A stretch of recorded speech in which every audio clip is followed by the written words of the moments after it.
Greetings, dear friends. Greetings, lovers of freedom. Greetings, depending on your time zone or anytime you are coming across this channel. Who you are seeing on my screen now is a wife of our leader Mazi Nnamdi Kanu. That is Uchechi Kanu. That's the person you are seeing on my screen. So I want you to calm down and listen to her. She said a lot of things in this video. Please, one thing I want you to help me do in this video is to like, comment, and share this video, okay? And in case if you have never subscribed to this my channel, please do well to subscribe and turn on your notification button in case whenever I will drop any interesting video or come live, then you will be notified. So let's go and listen to hear what she has to say. At the end of this video, you will also still hear the condition of Mazi Nnamdi Kanu in DSS dungeon at this moment. Thank you and God bless you.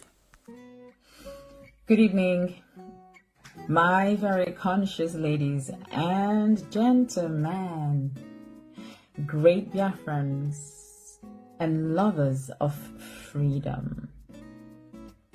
I wish to express my heartfelt gratitude to each and every one of you for your kind words, genuine concern, and unwavering support during this my recent major surgery.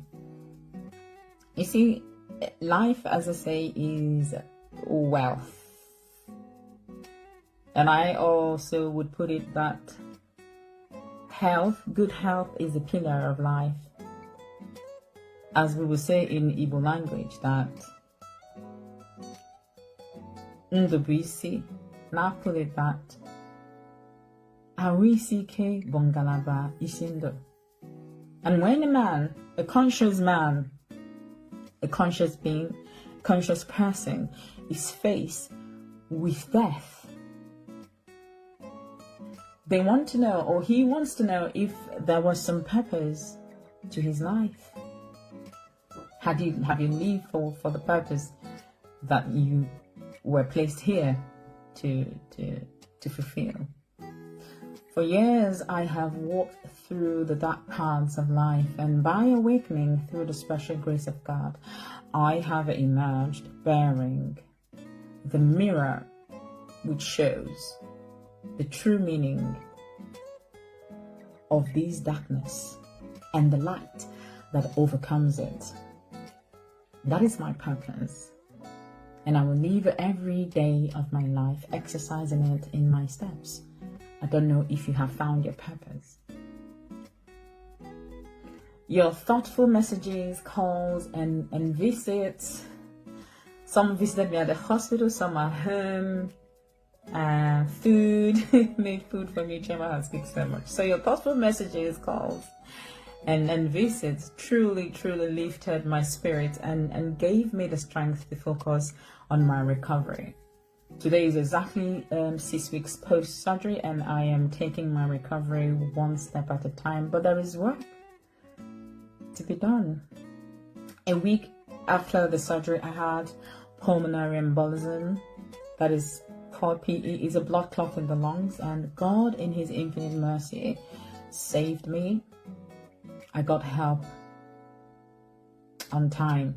So knowing that so many people were thinking of me and wishing me a speedy recovery made a world of difference to me. Your encouragement helped make a challenging time such as this far more bearable than I had expected.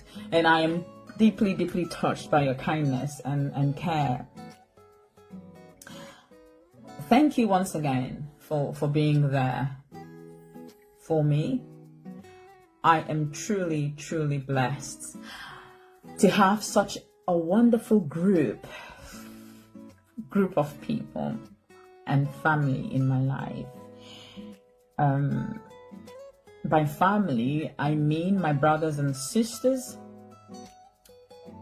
who share the same bonds that we have formed through shared hardship, loyalty, and commitment. Over the years, people have corruptly used, they've corrupted the original meaning of blood is thicker than water. So that is the true meaning of blood is thicker than water. Not by the connection of the water of the womb, I mean someone you shared same mother with, but by the blood of covenant. So by the commitment that we share, by the hardship that we face together, and the loyalty that we share and acknowledge in each and every one of us is the brotherhood, is the blood that is thicker than water. And before I go, I would want to encourage us on the journey to freedom and transformation, which is rarely a straight path. It is often marked by challenges, setbacks, and obstacles that test the resolve of even the most passionate person and all communities, as the case may be.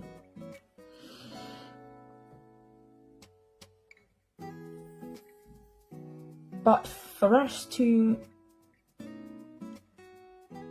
understand this, for us, the quest for self-determination and liberty remains a beacon of hope and a cause worth pursuing with unwavering commitment. Very importantly, in such times, it is essential, it's very, very pivotal that we remind ourselves of the importance of remaining steadfast and the great advantages that consistency brings to our collective movement.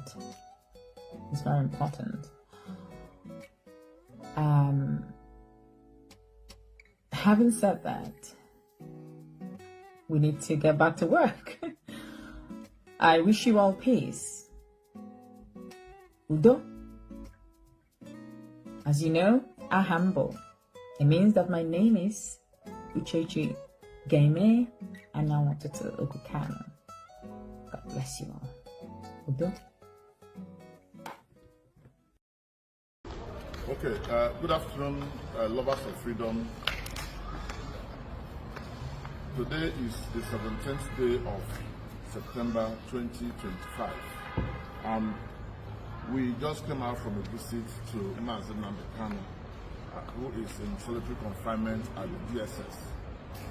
We had a meeting with him a short while ago, and this is the message he has sent, or he has asked us to send out to the world concerning the status of his health. This is Mazi Nnamdi Kanu talking. The SSS, through their doctor, who was brought to replace another more competent doctor that actually discovered that he has a very dangerously low potassium in his bloodstream that can trigger heart failure at any time. This doctor, who is of DSS, is fully aware of the seriousness of the potassium depletion in his blood system. And yet, the DSS took samples of his blood system, his blood samples, to South Africa for analysis. The South African authority, after analyzing the blood sample, queried why the depletion of potassium in his body. The lab people in South Africa could not give any reason for the depletion of potassium in his system. The DSS facility here has also not been able to show or give reason why the depletion in potassium is consistent and persistent in his blood system. And the question Mazi Nnamdi Kanu is asking is, if there is nothing wrong with him, then what is the reason for the taking of blood samples from him for almost over 50 times, while the consistent drawing of his blood in the name of going for analysis for more than 50 times. Why is it that his potassium continues to deplete despite all the medication that the DSS have been giving to him? Nnamdi Kanu, we strongly believe that the medicines given to him by the State Security Service medical department is of no effect whatsoever.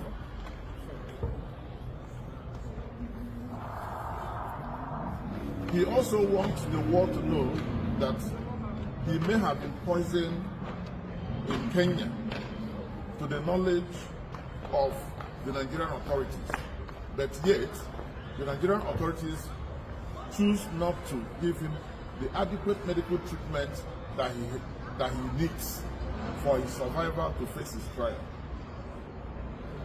Nnamdi Kanu wants us to know that since he was born, he has never suffered diabetes before, nor has he suffered anything post-frame before. But due to the depletion of the potassium in his body, so many things have started going wrong with his internal organs. His pancreas, his prostate, and so many other things. His heart, so many other things. The kidney function is not functioning at optimal level. It's Mazi Nnamdi Kanu's belief that the Nigerian judiciary is seriously being intimidated by the authorities. And that is why it appears that the judiciary is not helpful to him when it comes to issues of his health. Professor Araji, Professor Emeritus, a medical doctor, who is currently leading his medical team, had proposed to affidavit stating what he found that is wrong with Mazi Nnamdi Kanu and recommending that Mazi Nnamdi Kanu be taken before the National Hospital, which is a federal government-owned hospital, for proper medical attention. But unfortunately, the federal government of Nigeria, through the State Security Service, have refused to see reasons why he should be taken to the National Hospital that is here in Abuja. It is interesting to know that at each point in time that Mazi Nnamdi Kanu's medical checks was being conducted, the DSS will normally send 2 or more of their own in-house doctors to witness all examination. And they are fully aware of his medical condition. They are fully aware that since they kept giving him those medications they used to give him to improve his potassium, that it has not worked. His potassium continues to deplete, and this can lead to heart failure. The DSS and the federal government of Nigeria do not want Nnamdi Kanu to be taken to a proper medical facility where his health can be comprehensively taken care of. Even though no court has found him guilty yet he is being punished by refusing to help in building up his health. We want to tell Nigerians that it is only a man that is alive that can stand trial for any offense whatsoever. Nnamdi Kanu needs urgent medical attention. May I use this opportunity to also state that Mazi Nnamdi Kanu does not want to be discharged on sympathetic grounds. He does not want to be discharged on sympathetic grounds. He wants to come out from this case with all the facts laid bare to the general public. And that is why he has urged that he wants to stand his trial, he wants to stand it as a healthy man, not as a man that is dying.